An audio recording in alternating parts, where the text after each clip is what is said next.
Assalamualaikum warahmatullahi wabarakatuh. Waalaikumsalam warahmatullahi wabarakatuh. Selamat siang. Perkenalkan, nama saya Dodi. Mungkin kali ini bisa langsung perkenalan. Langsung saja dari sebelah kanan dulu. Bisa dimulai perkenalannya. Perkenalkan, nama saya Kevin juga Dinata dengan NIM 205.000.002. Perkenalkan, nama saya Rizky Amanda dengan Perkenalkan, nama saya Kelly Jokopanto dengan NIM 205.000. Perkenalkan, nama saya Sabila Suda Ismail dengan NIM 205.000.012. Perkenalkan, nama saya Diano Susanto dengan NIM 205.000.005. Terima kasih. Baik, jadi dari rekan Mas Hasbi, Mbak Elsa, Mbak Ulfi, Mbak Bila, sama Mas Sofian. Oke, jadi mungkin kita seperti biasa langsung saja.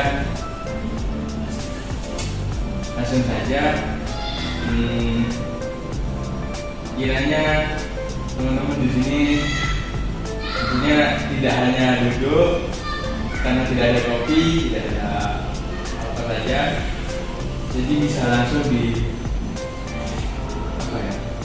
kita bagi lah yang mengeluarkan sedikit unek-unek di kepala.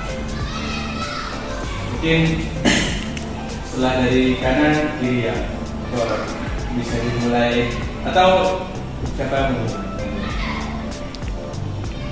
Ya, dari kanan sama diam, dari kanan taruh, dari kiri ke kanan. Jadi dulu. Baik, terima kasih. Terkait ini, sebelumnya saya memiliki permasalahan terkait ini, cita-cita ya. Cita-cita terkait di masa depan. Nah, kenapa? Karena saya bimbang gitu. Saya ragu untuk melangkah lebih lanjut. Kan saya ada job planning. Nah, untuk yang planning pertama ini saya itu agak bingung gitu. Mau melanjut itu, planning itu apa tidak? Apakah diganti ke planning yang selanjutnya gitu. Jadi itu saja yang menjadi permasalahan saya terkait hal itu. Terima kasih. Tentang planning yang mau lanjut atau ganti lain, ganti baru atau lain. Ya. Jadi ya sebenarnya terbuka. Mungkin dari teman-teman yang mau membagi lah, jika kalian bisa di posisinya Mas Ferdian atau kalian pernah di posisinya Mas Ferdian, apa solusi atau semangat dari kalian?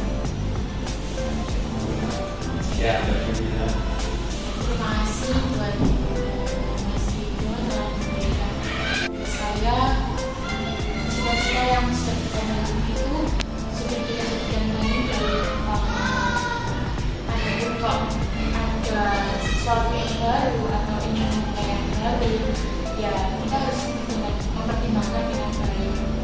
Misal kemampuan kita saat ini di sini atau kemudian kita di sini, ya jalani sampai tuntas. Adapun nanti sudah selesai, kita bisa mulai dengan cita-cita yang baru atau impian yang baru. Menurut saya sih wajar ya dengan adanya kebimbangan dalam hati dalam menentukan pilihan di masa depan. Tapi setidaknya yang untuk saat ini membuat perspektif sangat nyaman ya menjalani yang membuat nyaman. Sama dengan hati dan pilihan. Kalau udah jadi pilihan kita, jadi kenyamanan buat kita, ya bisa dilakukan. Itu kalau menurut saya. Oke, jadi buat teman-teman yang lain mungkin 1-2 kali lagi. Baik, Mas Ferdian. sudah tidak ada lagi. Tapi saya sependapat sih Pak dengan Sofia. Oke, jadi apa? Jadi menurut saya teman kita ketika dia di musim kerjaan, kayak kebingungan, bimbang, memang seorang manusia itu paling enaknya menjalani hidup ya ambil nyamannya.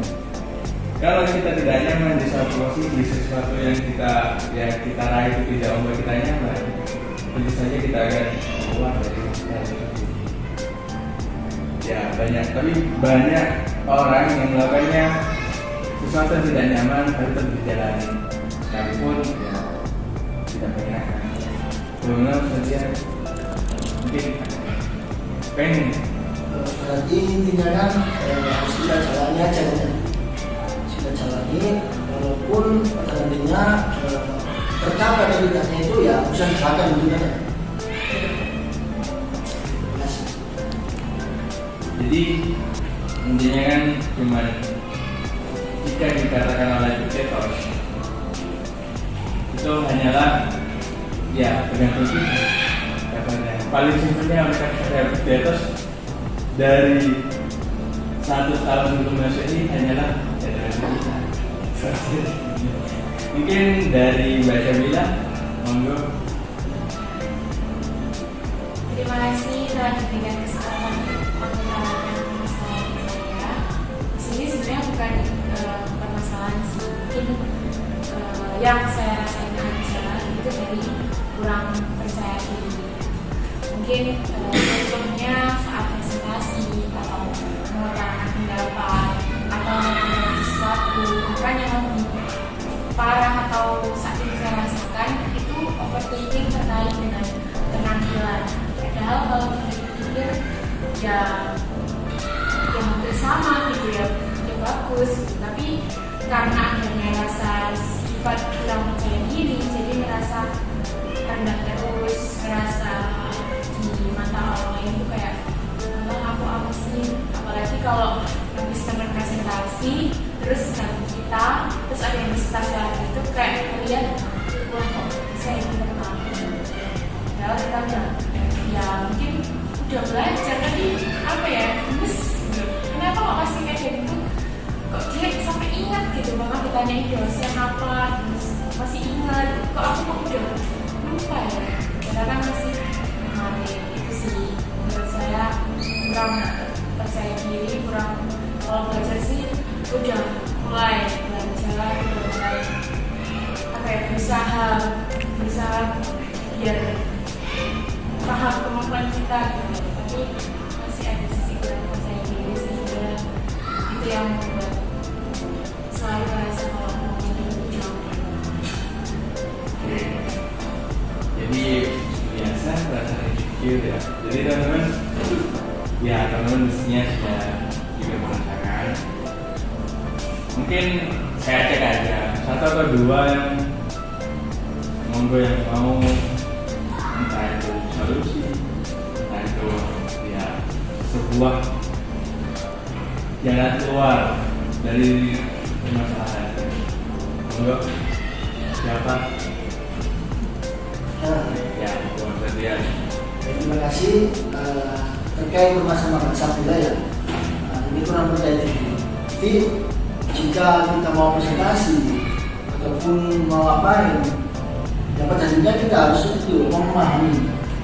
Nah, pemahaman ini berarti pemahaman diri ini yaitu kelebihan dari iman kita. Nah, dengan kelebihan iman harus kita tahu apa sih kelebihan kita, kelemahan kita. Nah, jika kita mengetahui kelebihan kita, maka tunjukkanlah kelebihan itu pada orang banyak. Nah, jika untuk kelemahan, maka ya harus upgrade dulu, harus mengembangkan diri. Jadi jangan kelemahan itu jangan anggap sebuah perasaan untuk minder, jangan. Karena itu enggak baik gitu untuk diri kita sendiri. Terus untuk ini waktu presentasi, nah kita bisa sebelum presentasi kita bisa belajar dengan dengan public speaking di depan cermin. Nah, dengan itu maka kita kan terbiasa untuk mengutarakan segala omongan atau speak up di depan orang banyak. Nah, terus jika kita tidak memahami materi dalam suatu presentasi, kita harus belajar terlebih dahulu. Maksudnya belajar ini yaitu belajar memahami, bukan belajar menghafal. Nah, dengan hal itu kita tahu bahwa materi itu bagaimana gitu. Kalau kita menghafal, otomatis waktu presentasi dengan adanya grogi ataupun tidak percaya diri, maka hafalan itu akan hilang gitu. Oke, itu ya gambaran sekaligus itu kawan tentang ya insecure itu memang sedikit sulit ya. Oke lah, kita sendiri kita overpower, bisa power kita terasa, tapi ketika kita masuk di dunia sosial langsung terjun dengan orang lain, power kita rasanya kecil, hilang. Jadi enggak mungkin ada yang menurutnya Mas atau Mbak. Oke, jadi gak ada dalam bagian ya. Dalam bagian. Jadi apa namanya? Dari karena waktu diatur juga tentang memahami. Sebenarnya benar kita memahami dan jangan menghafal. Karena ketika kita menghafal, pertama ya bisa hilang. Sekalipun kita menghafalnya itu sudah di luar nalar, sudah ya sangat-sangat hafal, tapi karena ketika hafalan kita ada pertanyaan yang sebenarnya sudah ada di hafalan itu, hanya saja kata-kata dari pertanyaan tersebut yang sedikit sulit kita, karena pada jawabannya ada yang belum kita hafal. Nah, jika kita memahaminya, oh jawabannya yang ini, oh jawabannya ini, oh dia sering ngaji di sini. Jadi kita paham, orang ini di sini, orang ini kerjanya di sini. Tidak. Jadi kita tenang. Dan banyak yang seharusnya kita mungkin yang seharusnya tidak kita hafal, apalagi kita sebagai seorang konselor tidak harusnya kita hafal, namun harus kita memahami. Bagaimana kita memahami orang lain, memahami konseling, dan ya tentunya memahami lingkungan bahkan dari sendiri. Hingga ya insecure itu entah itu terkikis, entah itu hilang. Ini gimana Mbak Sibir? Terima kasih banyak. Sekian dari rekan Studio memberikan saran dan motivasinya. Mungkin di situ dari rekan Studio yang harus dipahami kekurangan. Mungkin saya masih berusaha mencoba, karena benar kata Mas Gini, kalau lagi sendiri itu power dan kemampuan kita tuh bisa kita rasakan. Karena mungkin kita tidak sedang terjun di sosial atau tidak terjun di lingkup orang banyak, tapi mungkin bisa dicoba, karena kalau terus tidak percaya diri kan nanti akan menghambat kita. Jadi terima kasih. Mbak Uti. Tapi sudah mulai saya simpulkan, saya memiliki masalah, yaitu orang tua saya itu suka benar-benar saya dengan anak saya. Terima kasih. Pertanyaannya mungkin ketika dibandingkan akibatnya ke diri Mbak Uti apa? Saya rasa minder. Jadi kayak semangat. Oke. Mungkin dari Mas Mbak, karena mungkin belum mengutarakan sesuatu, ada yang mau diutarakan? Monggo. Dari saya sebaiknya Mbak Uti itu memberi pembuktian kepada orang tua sendiri melalui kayak prestasi yang tadi maupun tadi, terus kayak melalui hal-hal yang bisa dipertimbangkan oleh orang yang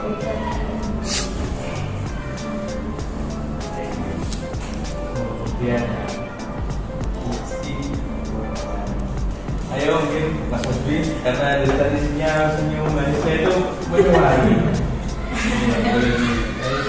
sini saya akan menceritakan yaitu sebagai kayak dibandingkan dengan anaknya tetangga. Seperti anaknya tetangga mempunyai A, mempunyai ini atau ya lainnya, dan itu kayak seperti Oke, dari binaan menjadi motivasi. Mas atau Mbak? Enggak, ya. Terima kasih. Kalau saya sih terkait pemasaran tadi ya, ini tidak ada orang tua itu yang membandingkan peternakannya sendiri itu, peternak itu.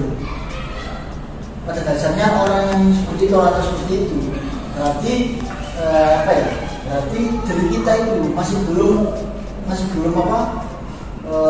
sempurna di mata orang tua.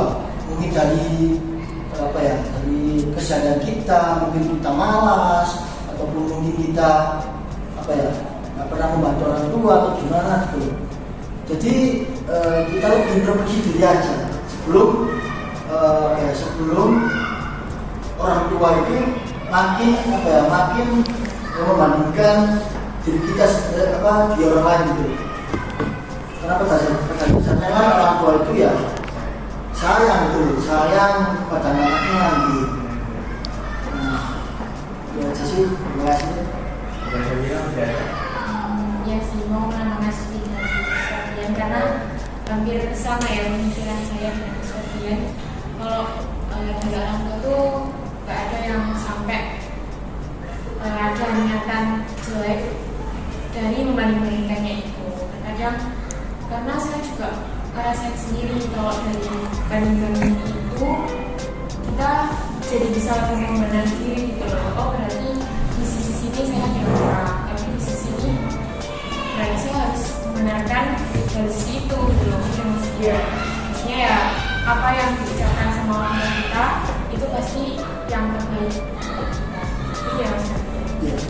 Oke, jadi mungkin untuk yang pada pernikahan ini ya, kita perlu kemudian lalu ya mengganti dari yang mungkin menurut kita adalah suatu binaan, entah cacian, semacamnya lah, sesuatu hal yang negatif menjadi yang positif, dijadikan menjadi suatu motivasi untuk lebih bangkit, lebih baik. Lalu makian itu, membandingkan itu dari orang tua itu bukanlah suatu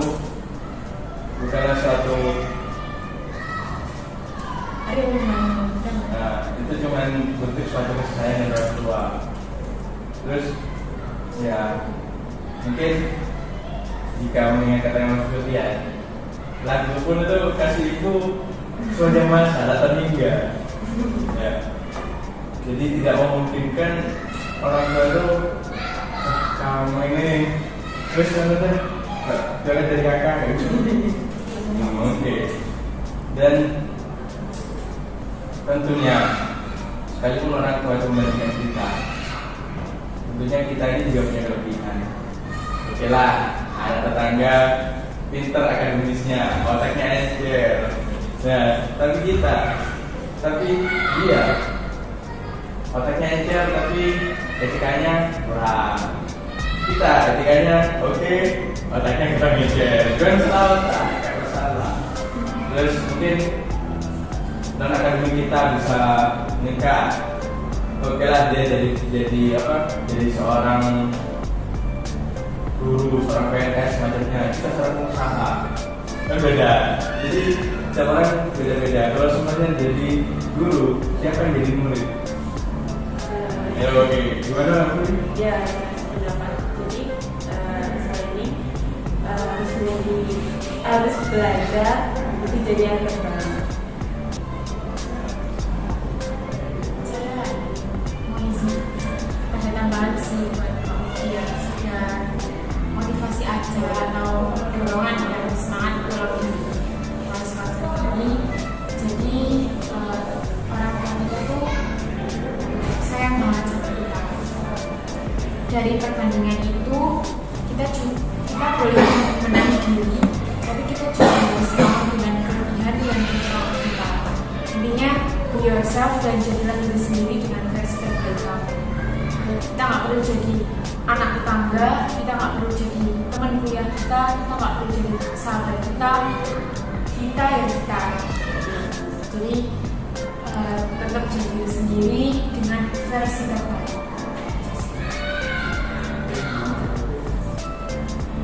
Ya, terima kasih atas saran dan motivasi dari rekan-rekan saya. Oke, juga.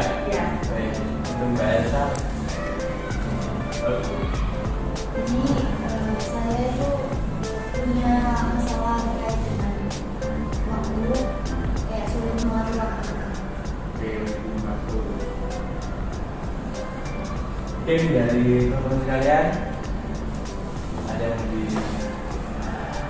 tentang permasalahan waktunya yang mungkin sudah terlewati, karena kita semua pastinya selalu bersama dengan waktu, tidak terlepas dari ruang dan waktu. Nah, teman-teman.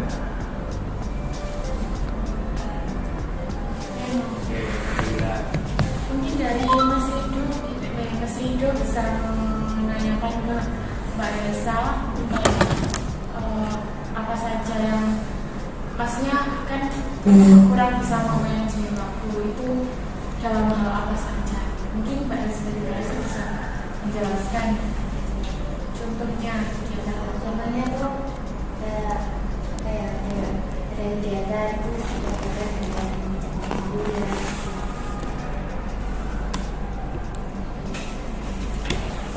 Ya, kalau untuk saya mungkin saya bisa langsung ya memberikan saran dari saya aja. Jadi di sini sebelum kita memulai sesuatu hal atau memasuki dunia yang baru lah kasarnya, atau memulai pilihan yang baru, itu kita harus tahu konsekuensinya. Mungkin untuk saat ini nggak apa-apa lah kalau misal ada kita udah terlanjur terus ada jadwal yang bertabrakan dengan kuliah atau untuk waktu istirahat juga berkurang tentunya ya kan, itu nggak apa-apa, terus dijalankan aja dengan sakau kemampuan kita. Nanti kalau polanya kurang bisa atau udah ngerasa capek, nah, itu kan biasanya ada proses perizinan atau bisa izin agak telat atau gimana, itu pasti bisa kan. Kalau kita tahu rumahnya jauh, apalagi rumahnya jauh. Menurut saya sih itu sih, karena apa yang sudah kita beli ya kita harus siap terjun. Kalau kita udah terjun ya sekalian aja dulu, jadi diselesaikan sampai pas. Yang lain? Apabila merasa yang paling penting baik ketika pengalaman saya apabila diganti dengan waktu buat istirahat ya.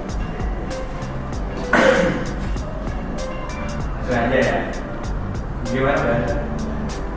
Oke, saya juga sering kan tadi kata-kata Mbak Fadila, kan ya bisa dibilang seorang guru yang bilang gini, kalau kita misal bahasa, kita udah kandung bahasa, mending kita naik. Kalau kita masih naik, pertama kita masih keringin baju, masih keringin diri. Kedua, kita masih harus tanam pohon, tanam bibit, masih harus tumbuh.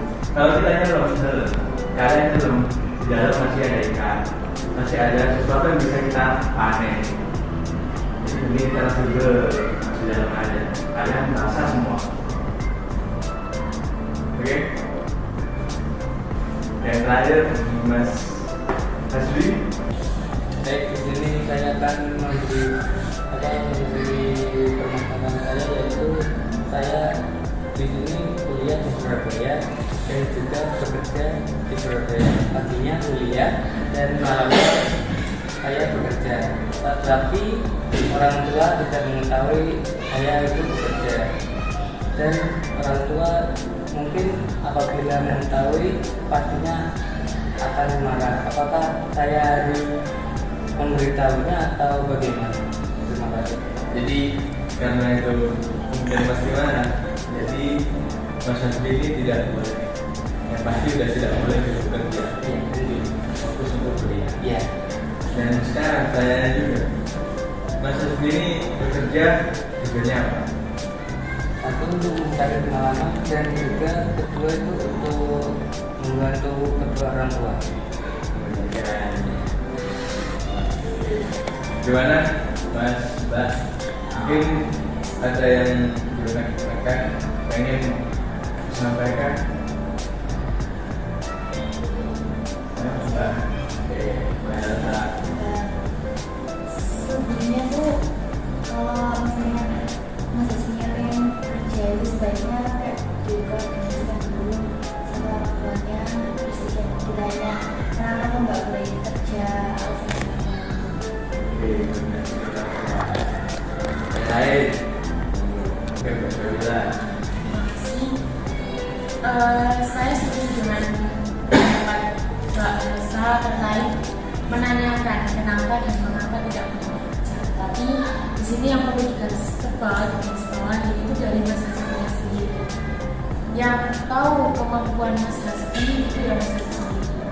Yang tahu posisi fisik Mas Hasbi juga Mas Hasbi sendiri. Tapi di sini buat rekan-rekan semua juga ya, itu kondisi kita, meskipun kita udah tahu saat ini sampai saat ini kita bisa duduk di sini, bisa duduk di sini, tidak ada yang mengeluarkan dengan ketahuannya yang ditahu orang tua dalam posisi kita. Jadi meskipun kita tahu-tahunya kita, setahu-tahunya kita tentang kondisi kita, orang tua lah yang lebih tahu kondisi kita.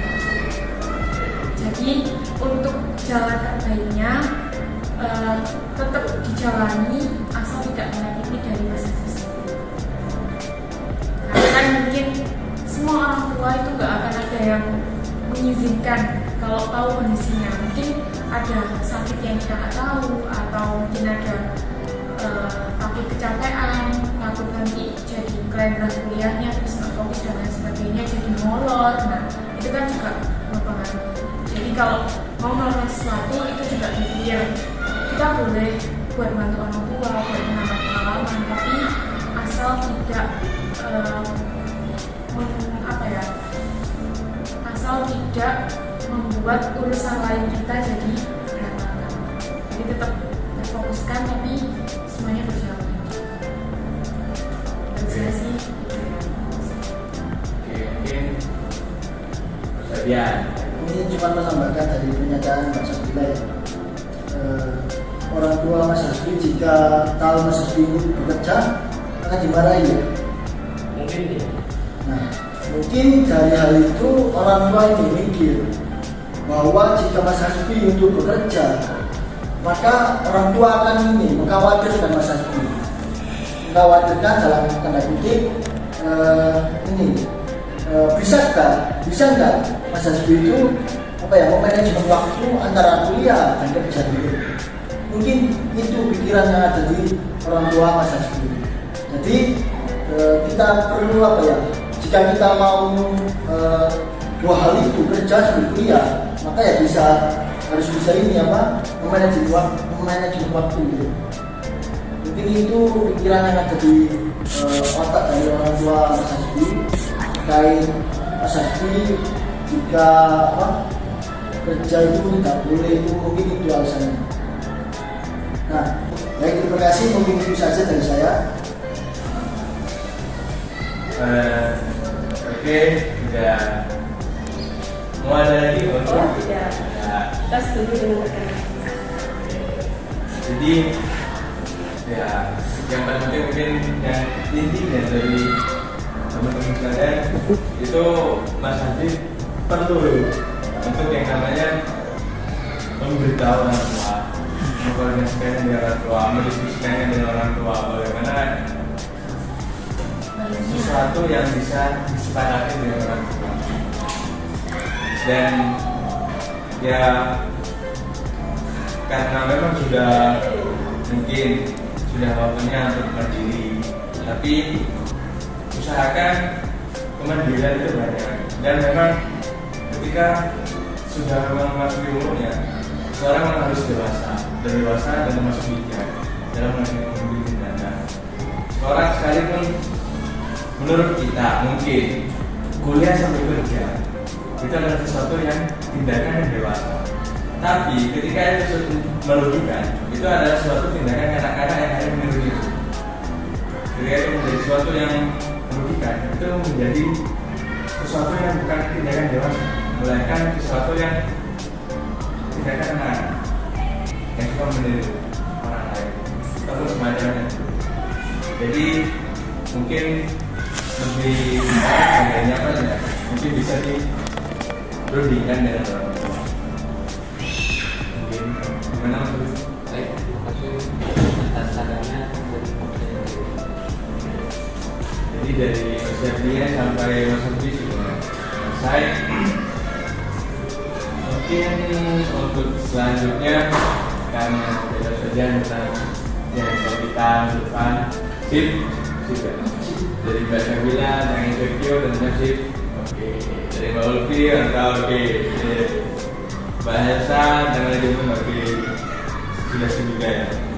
Oke, mungkin yang selanjutnya saya pengen teman-teman ini tahu dari yang sudah kita bahas tadi. Mungkin sebelum langsung ke sana, saya lihat rawatnya tegang semua. Ya seperti biasa kita karena tegang ya. Ini sudah lumayan nggak tegang lagi. Ini kita gini dulu ya, itu biasa. Kita balik, kita dorong sambil tarik nafas, dikeluarkan masalahnya, ya balik lagi. Udah ya, ini kan sudah semakin manis semua. Oke, sekarang saya pengen semuanya menyimpulkan, tapi bukan menyimpulkan masalahnya sendiri. Saya sudah kita bahas dari awal. Mungkin dari tengah itu selalu bisa ya, tengah ke kanan ya. Oke. Jadi dari Walfi dulu, disimpulkan dari awal. Singkat kepada masalah. Yang penting suatu semuanya terkait. Ya, oke. Kalau ini adalah intinya harus jadi lebih lanjut. Oke, itu aja ya. Itu aja ya. Yang apa? Mbak Elsa. Jadi kesimpulannya itu dari masalah pertama mengenai bimbingan orang yang kedua masalah kayak insecure kurang percaya diri itu agar bisa mendeteksi dirinya tuh sebaiknya lebih banyak kayak membaca, belajar public speaking sendiri lah. Terus masalahnya Mbak Lutfi tadi yang suka dibanding-bandingin itu sebaiknya saya memberi pengertian kepada kedua orang tuanya. Terus menurut saya sendiri manajemen waktu kayaknya saya harus lebih bisa mengatur waktu dan membuat schedule agar sesuai dengan target yang ditentukan. Terus untuk masalah yang Mas Kasmi kerjanya itu kayak sebenarnya dikomunikasikan dulu kepada orang tuanya kenapa nggak boleh. Semoga Mas Andri. Baik, di sini saya akan menunjukkan sama untuk dari Mas Adrian tentang apa pilihan yang sama atau baru, yaitu menurut saya ternyamannya tempatnya gimana itu urusannya mereka sendiri. Dan Mbak Abdullah tentang itu yaitu belum presentasi, yaitu belajar sendiri terlebih dahulu. Dan tentang Mbak Uti tentang orang tua yang tentang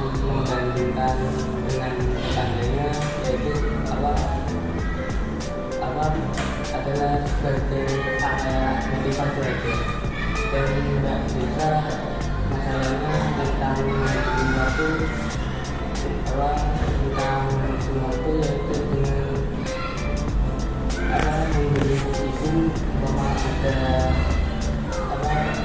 acara yang diadakan yang ditamakan yang terlebih dahulu saja dan urusan tentang masalah saya yaitu tentang kuliah dan juga pekerjaan saya akan koordinasikan dengan orang tua sendiri. Jadi kesimpulan dari tengah ke kanan dan tengah ke kiri. Mbak Syabila, kesimpulannya gimana? Terima kasih teman-teman semua yang kenal Mas Vito. Kesimpulan yang saya ambil dari proses konseling ini bahwa dari dia, dari Tofi, dari Vanessa, dari Mas Rizky, ternyata people has been a problem. Ternyata manusia itu mempunyai masalahnya masing-masing. Jadi setiap masalah itu sudah harus digali, harus benar-benar diselesaikan. Mungkin dari ada yang susah manajemen waktu, yang dibandingkan sama orang tuanya, ya kan? Ada juga yang udah ada di kelas ini tapi masih bingung di cita-cita depan kayak gimana, ya kan? Terus ada juga yang udah enak-enak dikuliahin, ternyata masih ingin menambah pengalaman lagi dan kerja. Semua yang kita lakukan itu bagus, terutama dari teman-teman semua, rencananya, planningnya itu semuanya bagus, cita-citanya, tujuannya nggak ada yang nggak bagus dari apa yang kita pengen gitu. Jadi nggak apa-apa ada masalah, tapi tetap percaya sama diri sendiri. Jadi ketika kita diberikan Tuhan kenikmatan percaya diri, terus masih bernafas sampai saat ini, masih melangkah sampai saat ini, masalah-masalah itu pasti bisa teratasi. Asal tetap yakin, belajar sih kuncinya adalah yakin dan percaya kalau pertolongan itu pasti ada. Selama kita ada usaha dan belajar.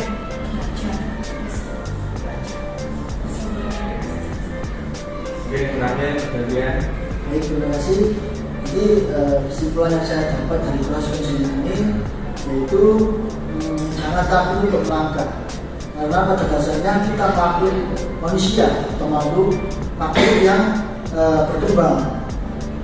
Jadi jangan berpedoman dalam satu titik. Jadi kita harus mengambil beberapa titik ataupun banyak gitu. Terus jangan anggap masalah itu sebuah masalah. Jika kita menganggap masalah itu tidak masalah, maka mindset kita akan berjalan seperti tidak ada masalah gitu. Kalau kita menganggap masalah itu sebuah masalah, ya maka akan berjalan semestinya seperti ada masalah. Terima kasih. Jadi setelah disimpulkan oleh teman-teman sekalian, pertama menjadi saya pribadi ketika ini juga sebagai penutup, pertama dari perbedaan masalah, lalu perbedaan kesimpulan yang diambil teman-teman sekalian itu menandakan bahwa kita semua berbeda. Tapi dari perbedaan itu tentunya kita tetap satu perjalanan hidup. Hanya saja yang kita alami berbeda. Bahkan namun solusinya cuma satu, dijalani saja. Dijalani saja, dan itu pun jika bisa masalah itu jangan dianggap sebagai masalah. Karena jika kita menganggap sebagai masalah, itu akan menambah masalah lagi, biasanya akan terasa lebih berat. Nah, Aurelius Marcus itu selalu berkata, setiap tindakan dari Stoik, menurut Stoikisme, segala sesuatu tindakan itu ya apa yang kita pilih, keinginan yang kita jalani, yang kita membuat kita nyaman, itulah yang harus kita jalani. Karena apa? Karena itu baik untuk kita. Tapi dengan tanda kutip itu tidak melukai orang lain, karena jika kita hanya mengambil kata-kata yang nyaman saja, bisa saja itu melukai orang lain, karena itu bisa mengubah jadi suatu hal yang buruk. Nah, mungkin itu saja sebagai penutup juga. Sudah habis semua ya. Sudah. Oke, kita akhiri dengan Assalamualaikum warahmatullahi wabarakatuh. Waalaikumsalam warahmatullahi wabarakatuh.